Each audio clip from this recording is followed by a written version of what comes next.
ऐकत नाही, मुलं आई बापांचं ऐकत नाही, परिस्थिती बिघडत गेलेली असते, दारिद्र्याचं जीवन आम्ही जगलेलो असतो, बंधनांच्या बेड्यामध्ये आम्ही बांधलेलो असतो आणि आम्ही प्रार्थना करत असतो, परंतु आमच्या प्रार्थनेचं उत्तर आम्हाला भेटत नाही आणि आम्ही काय बोलतो, दोष कोणाला लावतो? त्या परमेश्वराला. अरे देवा, किती वेळेस चर्चमध्ये जायचं, किती वेळेस प्रार्थना करायची, पण आम्हाला प्रार्थनेचं उत्तर का भेटत नाही, असं आम्ही त्या देवाला दोष लावतो. परमेश्वर बोलतो, माझ्यातले दोष बघण्यापेक्षा तुझ्या आतले हृदय पारखून बघ.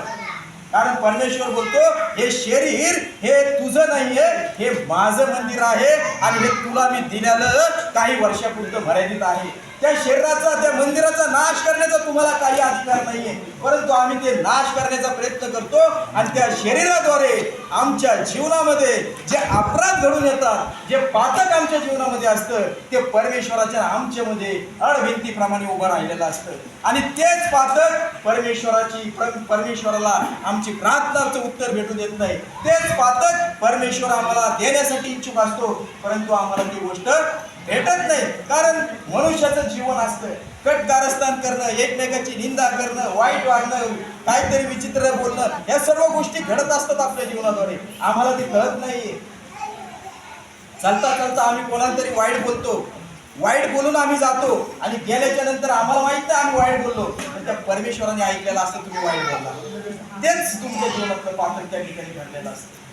तीच गोष्ट आमच्या त्या ठिकाणी घडलेली. ज्याप्रमाणे जर यार्दन बागेत आदाम आणि हवा यांनी परमेश्वराच्या विरोधात एकच पातक केलं, ते काय पातक केलं? का देवाच्या आज्ञेचं उल्लंघन केलं, परमेश्वराची आज्ञा मोडली आणि जशी आज्ञा मोडली तसं त्यांच्या जीवनामध्ये नको ते संकट यायला सुरुवात झाली आणि खरोखर त्याच प्रकारे आमचं जीवन आहे, तसंच आम्ही जीवन जगतोय.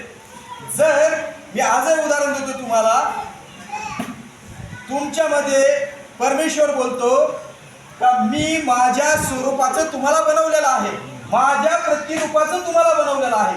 जर परमेश्वर म्हणत असेल माझ्या प्रतिरूपाचं मी तुम्हाला बनवलेलं आहे, तर या ठिकाणी बसलेले सर्वजण देवाच्या प्रतिरूपाचे लोक आहेत. देवाच्या प्रतिरूपाचे लोक असून देखील आमची प्रार्थना ऐकली जात नाही आणि जर जे देवाचे दास आहेत ते देखील देवाच्या प्रतिरूपाचे असतात, त्यांच्या प्रार्थनेचं का उत्तर दिलं जातं? त्यांनी जर प्रार्थना केली तर आजारी बरे होतात, त्यांनी जर प्रार्थना केली तर तुमची दारिद्र्य निघून जाते, त्यांनी जर प्रार्थना केली तर तुमच्या जीवनात आशीष येतो. याचं कारण एकच असतं का त्यांनी त्यांच्या जीवनामध्ये अपराध आणि पातकाला थारा दिलेला नसतो आणि त्याच्यामुळे बाळक लोकांची प्रार्थना ही परमेश्वर ऐकतो आणि तुमच्या आमच्या जीवनामध्ये पातक हे आडभित्तीप्रमाणे ठरलेलं असतं आणि म्हणून आमच्या जीवनामध्ये नको त्या गोष्टी घडत असतात. म्हणून या ठिकाणी जे आई वडील असतील त्यांनी आपल्या मुलांची काळजी जर लहानपणापासून घेतली तर मला वाटतं पुढे चालून आपल्या मुलांपासून आपल्याला त्रास होत नाही, नंतर आम्हाला तो त्रास भोगावा लागत नाहीये. पहा, एक कुटुंबातला कमवता मुलगा ज्या मुलाला लहानचं मोठं केलं, ज्या मुलाला जी गोष्ट हवी होती त्या आई वडिलांनी दिली आणि तो मुलगा जेव्हा मोठा होतो आणि मोठा झाल्याच्या नंतर त्या आई वडिलांना सांभाळण्याची त्याची जबाबदारी असते, त्यावेळेस तो आई वडिलांना सोडून गेल्याच्या नंतर त्या आई वडिलांनी जगायचं कसं हा मोठा प्रश्न निर्माण होतो.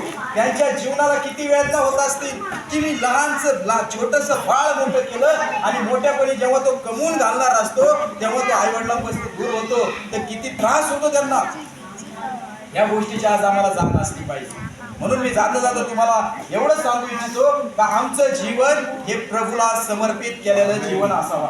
आमच्या जीवनाद्वारे अनेक लोकांचा उद्धार आणि तारण झालेला असावा. आमच्याद्वारे प्रभू दिसला पाहिजे. आमच्या चालण्यातून, बोलण्यातून, वागण्यातून, फिरण्यातून प्रभू दिसला पाहिजे. जर प्रभू दिसला तर मी सांगतो तुम्हाला का तुमच्या जीवनातला आशिष कधी कमी होणार नाही. आम्ही आशिषित लोक आहोत, देवाने निवडलेले लोक आहोत, देव आमच्यावरती प्रेम करतो म्हणून आम्ही या ठिकाणी बसलेले लोक आहोत आणि म्हणून देव सांगतो तर मी तुम्हाला कधी सोडत देखील नाही, त्यागत देखील नाही. मी तुम्हाला एक गवाही सांगतो या ठिकाणी, ऐकली पण असेल तुम्ही लोकांनी. समुद्राच्या ठिकाणी जे नवरा बायको होते त्यांना 2 मुलं होते, एक मुलगी होती, एक मुलगा होता आणि समुद्राच्या ठिकाणी ते फिरायला गेले होते आणि ते बिलीवर फॅमिली होती, येशू मसीहला मानणारी फॅमिली होती. ज्यावेळेस ते समुद्राच्या किनारी गेले आणि गेल्याच्या नंतर नवरा बायको वरती पाण्याच्या बाजूला बसून गप्पा मारत होते आणि त्यांची मुलगी आणि मुलगा पाण्यामध्ये तिथे समुद्रामध्ये खेळत होते आणि खेळत असताना अचानक अशी पाण्याची लाट येते आणि आल्याच्या नंतर त्या लाटेमध्ये तो छोटासा मुलगा पाण्यात समुद्रामध्ये वाहून जातो आणि गेल्याच्या 60 बारकाईने ऐका बघा परमेश्वर कसं जीवन बदलतो आमचं परमेश्वरामध्ये किती ताकद आहे आणि परमेश्वर काय करतो आमच्या जीवनामध्ये बघा ऐका तो जेव्हा तो मुलगा पाण्यामध्ये वाहून जातो आणि गेल्याच्या नंतर त्याची आई आणि त्याचा बाप त्या मुलाला शोधण्याचा प्रयत्न करतात ते धावतात त्याचे वडील त्या मुलाचे वडील त्या पाण्यामध्ये खोलपर्यंत जातात मुलाला शोधण्याचा प्रयत्न करतात मुलगा भेटत नाही आई रडते आणि त्या नवऱ्याला बोलते काही पण करा पण माझा मुलगा मला आणून दिला पाहिजे तुम्ही तो प्रयत्न करतो बिचारा पाण्यामध्ये जातो तर क्षणी तिच्या कानामध्ये परमेश्वराची वाणी येते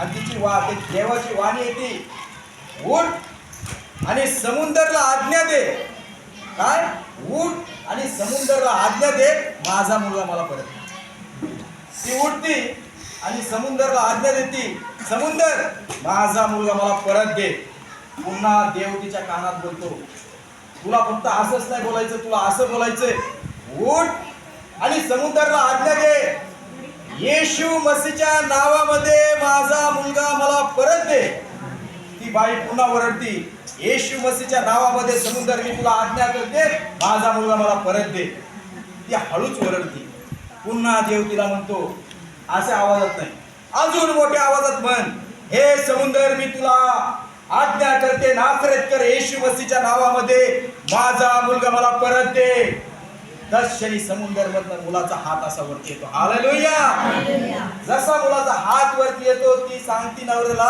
पहा त्या ठिकाणी माझा मुलगा दिसतोय तो बोलतो मला दिसत नाही ती म्हणतो पहा त्या ठिकाणी माझा मुलगा दिसतो तो म्हणतो मला दिसत नाही आणि ज्या वेळेस तो ते मुलगा त्याला दिसतो तो पाण्यातून त्या मुलाला बाहेर काढतो तर मुलगा हसत हसत या छोट्या मुलांसारखा बाहेर आलेला असतो मुलाच्या पोटातही पाणी नाही आणि मुलाला काही त्रास नाही म्हणून आमचा परमेश्वर किती चांगला आहे बघा हे प्रेम परमेश्वर आमच्यावरती करतो जसं त्यांची प्रार्थना जर परमेश्वर ऐकू शकतो आणि समुद्राला त्याची आज्ञा मानावं लागते तर तुमची आमची प्रार्थना का देव नाही ऐकू शकतो परंतु आमच्यामध्ये ते सामर्थ्य असलं पाहिजे आमच्यामध्ये ते आशिष असलं पाहिजे आम्ही अभिषक्त लोक देवाच्या वचन